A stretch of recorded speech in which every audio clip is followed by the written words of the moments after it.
గౌరవ ముఖ్యమంత్రి వర్యులు అపర భగీరథులు నారా చంద్రబాబు నాయుడు గారికి, అదేవిధంగా వేదిక మీద ఉన్నటువంటి గౌరవ ప్రజాప్రతినిధులకు, అధికారులకు, వేదిక ముందున్నటువంటి రైతు సోదరులకు, సోదరీమణులకు, పాత్రికేయ మిత్రులకు అందరికీ కూడా ముందుగా నా హృదయపూర్వకమైన నమస్కారాలు మీ అందరికీ కూడా తెలియజేసుకుంటూ ఉన్నా. ఈరోజు ఆంధ్రప్రదేశ్ రాష్ట్రానికి ఒక అపర భగీరథుడు నారా చంద్రబాబు నాయుడు గారని అటు రాయలసీమ దగ్గర నుంచి, ఇటు కోస్తాంధ్ర దగ్గర నుంచి, అటు ఉత్తరాంధ్ర వరకు కూడా కొలుస్తున్నారని అంటే దానికి ఉదాహరణే ఒక పట్టిసీమ. ఎందుకు ఈ మాట చెప్తూ ఉన్నామని అంటే, ఈవేళ కోట్లాది క్యూసెక్కుల వరద నీరు బంగాళాఖాతంలో గోదావరి నుండి కలిసిపోతుంది ఒక పక్క. మరొక పక్క కృష్ణమ్మ చెంతన డెల్టా నేలలు బీటల వారి రాయలసీమ కరువు రక్కసుల్లో చిక్కుకున్నటువంటి స్థితిలో అటువంటి గోదావరి వరద నీరుని పోలవరం ప్రాజెక్టు కట్టే లోపుగా వినియోగించుకోవాలనేటువంటి ఒక విజన్తో, ముందు చూపుతో గోదావరి నీటిని పట్టి సీమకు అందించడమే పట్టిసీమ. ఆ రూపకల్పన చేసినటువంటి మహనీయులు మనందరి ఆరాధ్య దైవం నారా చంద్రబాబు నాయుడు గారి అనేటి విషయాన్ని స్పష్టంగా ఈ సందర్భంగా తెలియజేసుకుంటూ ఉన్నా. ఆ రోజు 1300 కోట్ల రూపాయలతోటి ఆ రోజు పట్టిసీమను నిర్మాణం చేస్తూ ఉంటే, ఆ రోజు నేను కూడా అసెంబ్లీలో ఉన్న, ఆ రోజు 14-19లో ఆ రోజు ఉన్నటువంటి ప్రతిపక్ష నాయకుడు, గొడ్డల పార్టీ నాయకుడు పట్టిసీమ ఒట్టిసీమ అన్నాడు. పట్టిసీమ 1300 కోట్ల రూపాయలు నీటి పాలు చేస్తున్నారని చెప్పాడు. రేపు అధికారంలోకి వచ్చాక పట్టిసీమ పంపులు పీకేస్తానని చెప్పాడు ఆ రోజు కూడా గొడ్డల పార్టీ నాయకుడు. మరి ఈరోజు అదే గొడ్డల పార్టీ నాయకుడు ఈ కృష్ణా డెల్టాకు కానీ రాయలసీమకు కానీ ఏమి సమాధానం చెప్తాడని ఈరోజు ప్రశ్నిస్తూ ఉన్నా. ఎందుకంటే ఆ రోజు 1300 కోట్ల రూపాయలు చంద్రబాబు నాయుడు గారు పట్టిసీమకు వెచ్చిస్తే ఈ రోజు 50,000 కోట్ల సంపద ఈవేళ పట్టిసీమ సృష్టించింది. ఈ రోజు ఆ 1300 కోట్ల పట్టిసీమే ఈ రోజు కృష్ణా డెల్టాకు 450 టీమ్స్ ఇలా నీరునిచ్చింది. మేము మొన్న ఈ సీజన్లో పంపులు ఆన్ చేసి వారం రోజుల ఈ వారం రోజులు కాకుండానే 3 టీఎంసీల నీటిని కృష్ణా నదికి వరద నీరు మోసుకొచ్చింది గోదావరి.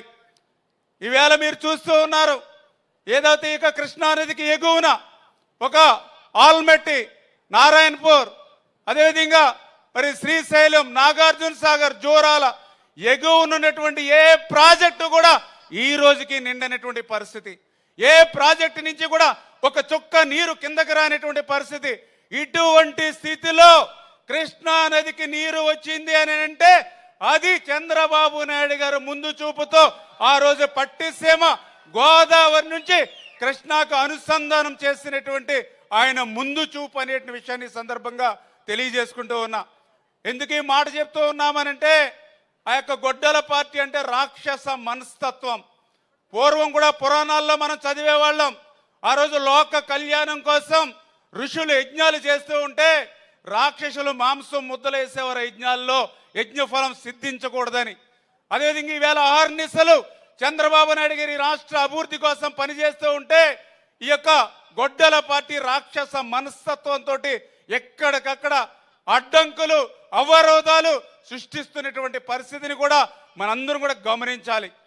ఈరోజు ఏదైతే కృష్ణా డెల్టా స్థిరీకరణ 13 లక్షల ఎకరాలు స్థిరీకరణ అవుతుంది. ఈరోజు లక్షలాది మంది ప్రజలకి త్రాగునీరు అందుతుంది ఈరోజు పట్టిసీమ ద్వారా. అంటే నువ్వు పట్టిసీమను వ్యతిరేకించడం అనంటే రైతును వ్యతిరేకించడమే. పట్టిసీమను వ్యతిరేకించడం అనంటే బీడులు వారే భూములకి నీళ్లు ఇవ్వద్దని నువ్వు చెప్పడమే. అంటే ఇక్కడ ఉన్నటువంటి కృష్ణా డెల్టా ప్రజలు కానీ ఈ యొక్క కృష్ణా డెల్టాకు ఉపయోగించుకున్న నీటిని శ్రీశైలంలో సేవ్ చేసుకుని రాయలసీమ సస్యశ్యామలం చేస్తే సహించలేనిటువంటి గొడ్డల పార్టీ ఈ రాష్ట్రానికి అవసరమా అనే విషయాన్ని ఈవేళ ప్రతి రైతు, ప్రతి ఒక్కరు కూడా ప్రశ్నించవలసినటువంటి అవసరం ఈరోజు మనందరి మీద ఉంది అని ఈ సందర్భంగా తెలియజేసుకుంటూ, మరి ఈ రకంగా ఆంధ్రప్రదేశ్ రాష్ట్రాన్ని భవిష్యత్తులో కూడా కరువు రహిత రాష్ట్రంగా మార్చాలనేటువంటి చంద్రబాబు నాయుడు గారి యొక్క సంకల్పానికి మనందరం కూడా పూర్తి స్థాయిలో మద్దతుగా ఉండాలని మరొక్కసారి మీ అందరినీ కూడా కోరుకుంటూ సెలవు తీసుకుంటూ మరి ఈరోజు కేఎల్ రావు గారు మరి నిజంగా ఆయన స్ఫూర్తితో ఈవేళ పనిచేస్తున్నటువంటి ప్రభుత్వం మన చంద్రబాబు నాయుడు గారి ప్రభుత్వం. ఎందుకు ఈ మాట చెప్తూ ఉన్నానంటే ఈ రోజనే కదా ఆ రోజే కేఎల్ రావు గారు చెప్పారు నదుల అనుసంధానం ఏదైతే Ganga Yamuna Mahanadi Godavari Krishna Kaveri garlanding of reverse ఈ యొక్క భారతదేశాన్ని కరువు రక్కసు నుంచి కాపాడుతుందని దాన్ని ఆ రోజు వాజ్పేయి గారు నేడు నరేంద్ర మోడీ గారు మరి ఈరోజు మన చంద్రబాబు నాయుడు గారు ఆ యొక్క కేఎల్ రావు గారి యొక్క స్ఫూర్తితో ఆయన ఆశయ సాధన కోసం ఈరోజు ఆంధ్రప్రదేశ్ రాష్ట్రంలో పనిచేస్తున్నటువంటి మరి చంద్రబాబు నాయుడు గారి విషయాన్ని కూడా ఈ సందర్భంగా తెలియజేసుకుంటూ ఈ అవకాశం ఇచ్చిన పెద్దలకు ధన్యవాదాలు తెలియజేసుకుంటున్నాం. Thank you. ధన్యవాదాలు సార్.